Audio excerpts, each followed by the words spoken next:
Hey everybody, how's it going? It's Steve Van Tassel coming at you for Dynasty Owner. And we are here today to talk about another subject that we've been talking about the last couple of weeks. I've written a couple of articles, a couple of videos on it. It's on stacking, whether you stack quarterbacks and wide receivers and tight ends.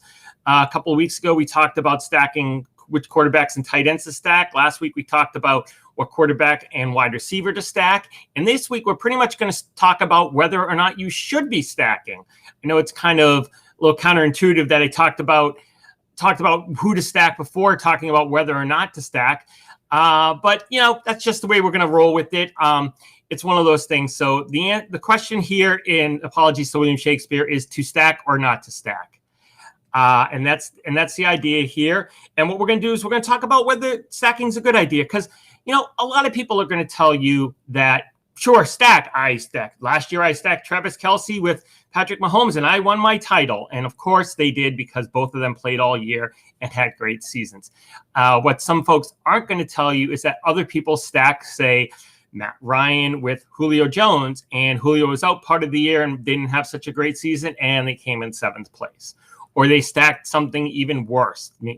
Maybe they stacked a quarterback like Cam Newton or Teddy Bridgewater with one of the Carolina wide receivers, and that didn't turn out so well. But so stacking can be good and stacking can be bad. But what we're going to do is what we're going to talk about here is whether or not you should stack. And what we're going to do, we're going to do it using actual data from 2020 Dynasty Owner seasons.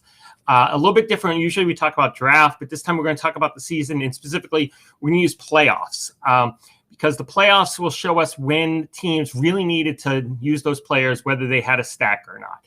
I know it mixes it up a little bit because some people could have stacked earlier in the season and lost guys, but it's the best data we have. It's data. It's good data to have because we're only going to talk about league winners, show you who had them in their lineup when they won their title.